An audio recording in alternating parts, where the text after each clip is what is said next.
Mr. Jagad, can you start by telling me about your career and what exactly it is you do in your job? Yeah, so I have been working professionally for the last 24 years. I came to the US to do my graduate degree in industrial engineering at Georgia Tech. And following my graduation, I started working professionally. I started my career in implementing software for supply chain management. So I worked for a company called Manhattan Associates, and they had a software platform that helped manage warehouses and transportation for all kinds of companies, retailers, consumer product goods companies, automotive, all kinds of companies. So that's how I started my career, and since then I've always been in the software implementation and business process analysis kind of space. I have worked for startups subsequently, and since then I've been always working for smaller startup companies. Currently, for the last 8 years, I've been working for a company called nuVizz, which has built a SaaS platform for transportation and logistics management. Okay. So, what key milestones have led you to where you are today in your career? I think it has mostly been through opportunities to work on projects that that allowed me to learn things, allowed me to learn things about business, allowed me to learn things about technology, allowed me to learn things about how to deal with people, how to communicate with your customers. So they're not specific events, but more like, as I transitioned through several projects, I got opportunities to learn these things, and it's that learning process that really has enabled me to, get to wherever I'm right now. Okay. How has technology specifically impacted your current role in industry? See, I think, even though we keep talking about technology as something separate, but really now every business in some form or the other is a technology business. Technology is an enabler Mhm. for all kinds of things, whether it is getting deliveries faster to your doorstep, or whether it is taking a picture of your check and depositing it automatically through your mobile phone. So technology is an enabler. So wherever you see a problem, right, a problem that needs to be solved, you could use some form of technology to enable a solution. So technology, there's one part of technology which is the technical foundations of it and the inner workings of it, and the other part is the application of the technology. So for me, I've always been more on the enabling side of technology, where you use some technology to solve some business problem. So in that sense, it has played the role of an enabler, right? And for that, you really need to understand what the problem is, how painful the problem is, and how you can use whatever technology is available to you to solve that problem. Do you have any like specific examples of how technology has recently been used in your work? Yeah, I'll give you an example of, you know, if you, I don't know if you ever seen this, but when I was in school, there was no Google Maps. Okay, there was no, um, none of these mapping softwares were there, and you would have to, you literally had a book called Rand McNally where you would flip pages and find out a place on the map. If you wanted to go somewhere, you would have to find on what page that location would be, and then you would have to find a way to get, find the square on that page, and then say, okay, to get here, I need to go on I-75, then take exit number so and so. Just imagine The same thing was being done by people who are doing deliveries, right? People who, who were doing courier services and all of those things. And now pretty much you can map and get directions to go anywhere, right? So how much time and efficiency that has solved for the whole transportation and delivery business. And what we are doing currently is really utilizing that technology to be able to make efficient deliveries, to save time, save miles driven, all of those. So something that we consider very basic now was not even there Hmm. 25 years back, and it has made such a big difference now.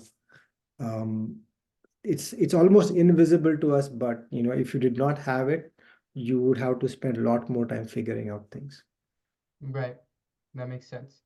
Um, Next question. What advice would you give to young people looking to enter this field, and what specific resources could you suggest or share? My advice would be to be open, right? Not to slot yourself as being technical, being non-technical. I'm good at this, I'm not good at this. What you are good at is something that you will learn through exploration. As you participate fully into anything that comes your way, you will learn more things about yourself. And so I would advise not to slot yourself and be open to learning. Always, learning is a skill that you got to cultivate. It is painful in the beginning, but once you get into the habit of doing it, you will get better and better at it. And that would be my advice to anybody starting out. And what resources? I think there are a lot more resources now to just be able to learn new things. You can go on to Coursera and find out about any of the latest technologies, or there are so many platforms out there. But what I would strongly advise is, if you can find an opportunity to work with somebody in a specific field that you're interested in, even if it's a few hours a week, um, if you can get a hands-on experience of what it is to work somewhere, I think that goes a long way, because it opens you up to things that you had never thought about. When I started my career or right out of college, most of the things I did not know.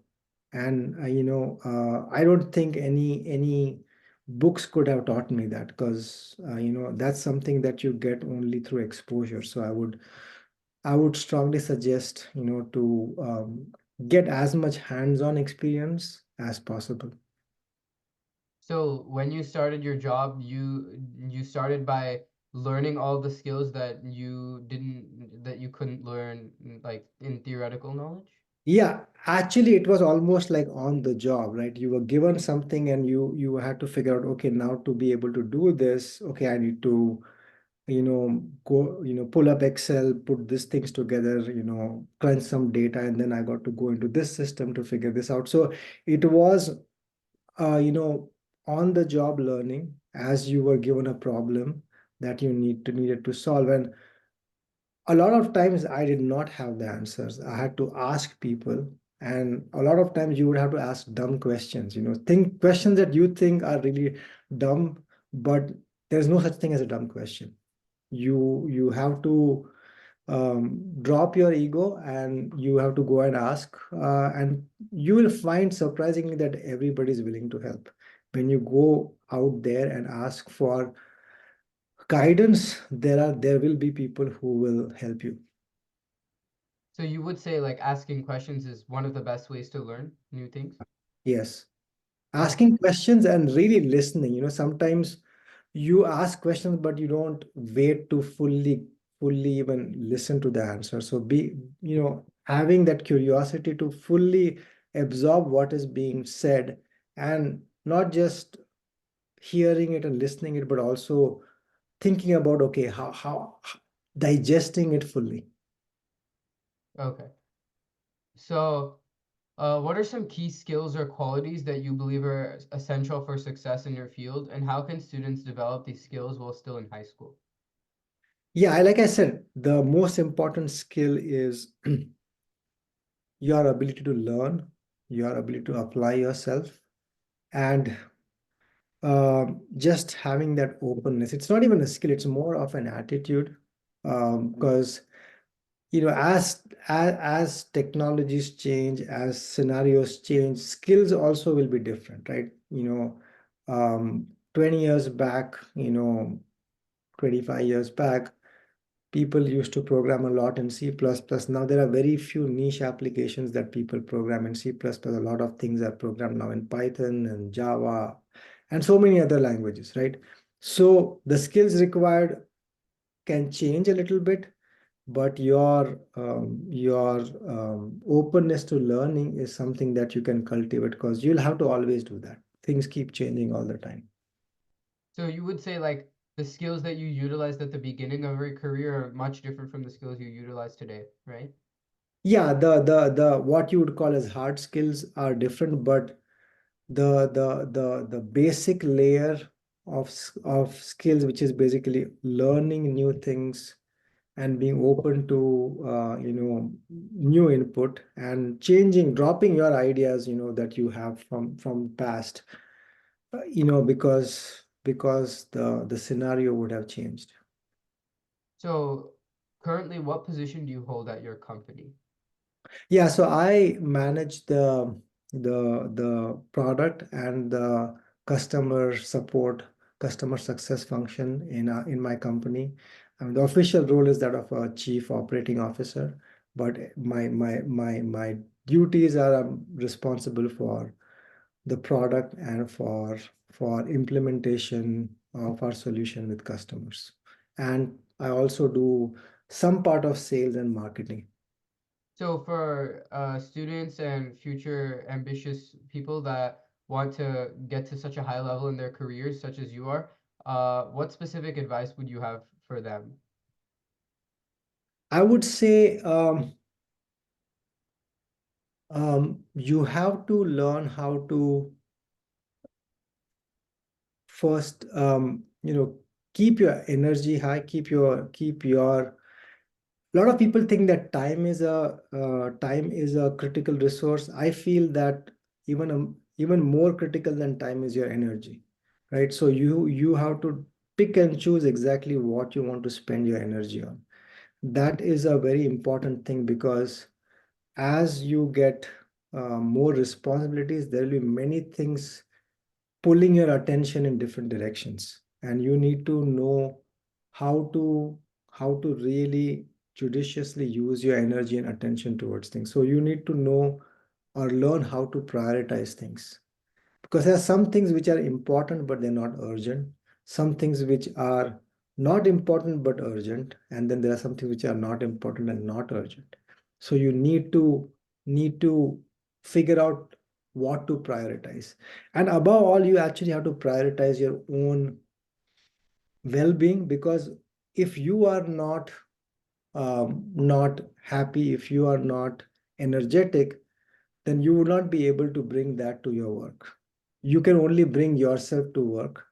So you have to really take care of yourself, and you have to cultivate the habit of whatever it is, whether it is exercise, whether it is meditation, whatever your own specific thing suits you. You have to figure out a way to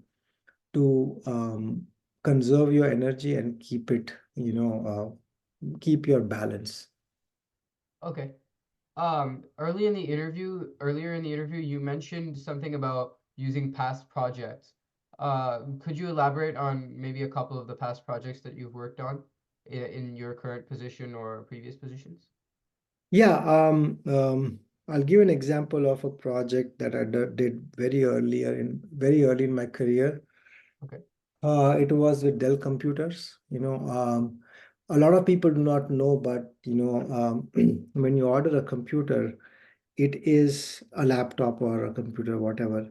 At that point of time is when all the components are put together, and a specific um, what do you call, a specific unit is created by Dell. I don't know how other computer manufacturers do it, but that's how Dell used to do it. And we were responsible for the whole logistics of the whole process, from the point that it was made into a computer, how it gets packed, how it gets processed through their warehouse using these automated, they are called machine handling equipment. They're automated sort of belts through, it's like a sequence of belts through which these things travel, and then they get put into the right uh, trailer for it to be shipped to your home, right? So, and that was the first time.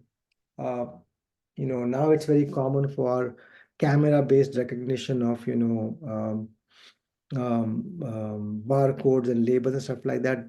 But this project was the first time I saw like a camera-based recognition of, whether the computer is packed properly, and then, reading the labels and pushing it to the right direction for it to be shipped. It was completely automated. So there was nobody touching that computer all the way from the point where it was assembled to it getting put into a truck. So the whole thing was completely automated. And that project ran on for almost 2 years, and it was implemented in some 10 or 15 different warehouses around the country. So what specific technologies played a role, and how did you implement technologies in developing the solutions for Yeah, these? so the technologies that play a role over here, obviously there's a material handling equipment that has its own interfaces to Right. send commands to. And then you have your warehouse management system, which is what my company had built, which determines based on the address, based on the what is being requested on the order, to figure out how to assemble, because whenever you order a computer, you also order speakers, you may also order a mouse, you may order some other, peripherals. So to get all of those things coordinated and to be processed into a single box and then send it on its way out. So that's the job of a warehouse management system. So the technologies used behind the scenes are databases and, web servers and, barcode scanners, those kinds of things. So these skills that you've acquired, most of them were acquired on the job, not while being in school or college. In school, I did learn the basic concepts of warehousing. You have order, you pick it, you want to do it in the most efficient way and all those things. But they are very theoretical constructs. It's only when Right. you actually go to an actual warehouse operation that you can see how it's done. And then you realize that there are many more exceptions and there are many more nuances to it that you probably could not have picked up, when you're just learning from a book. So would you say overall in a job, soft skills like leadership, collaboration, and teamwork are more important, or job specific skills like in technology, like coding or whatever, are more important? I think both are important. You choose your, whatever your preferred. If you are somebody who is more inclined to do technical work, maybe those skills are more important, but soft skills are always important, whether you are in a technical job or whether you are in a non-technical job. Soft skills are always important because you're not working by yourself as an island, right? You work with people, and whenever you work with people, you need soft skills. You need to be able to communicate well. You need to be able to uh, work and coordinate together, and that requires soft skills. So, but irrespective of any job, you need soft skills. Okay. Uh, so specifically related to the future, how do you think technology will change in the future, and how can current high schoolers and current students prepare for these changes? Um, how technology change will change the future is very hard to say, right? You see things changing so fast, right? I mean, in the last 3, 4 years itself, you have seen such a big change in the machine learning and AI based technologies and things like that. So how it will change is hard to predict. If I knew that, I would be a very rich person by now, right? I mean, I would Right. invest in the right thing. So it's hard to predict how technology will change. You know for sure it will change, yeah, the world, and hopefully for the better, but you don't know exactly how it will. And that's exactly why I said earlier that for high schoolers, their ability to learn new things is going to be crucial because you don't know where things are going to go, right? So you will have to constantly be learning and unlearning also, because there are some ideas that you'll have to drop because they are no longer relevant. So that ability to unlearn some old things and to learn new things is what I think high schoolers should can focus on. One thing I would also encourage is being able to learn, diverse set of skills. So if you are good at technical stuff, you might want to also look at rounding that out with being able to present well, being able to speak well. If you are good at presentation, articulation, you might want to work a little on your your understanding of technical things, because that will round you out. That will make you more, more of a, you know, yeah, it will make you a well-rounded person, and it will make you more adaptable to all the different scenarios that you might encounter in your career. So, if at some point students face difficulty in their careers, either technically or in any other field, how could they best adapt to these changes or these difficulties? See, difficulty is inevitable in your career. You'll face obstacles in your career. What has helped me personally is always having good mentors to go to get some insight, right? So I would strongly suggest you have wherever you're working, you find people that can guide you, and there will be people who will guide you. I mean, people are more than happy to guide you, so you should not feel shy. You should seek guidance and seek mentorship, because chances are that the difficulty that you are experiencing now, very similar difficulty might have been experienced by somebody that that is senior in the organization, or somebody that you are seeking advice from. So I would strongly suggest to have that mentorship. Find somebody who you can mentor, and I can guarantee you that there are more than enough people who will be willing to give you guidance. Okay. Thank you so much for participating in this interview. This will be very helpful to any high schoolers looking to pursue a career in your field. So, thank you so much. Sure. Thank you.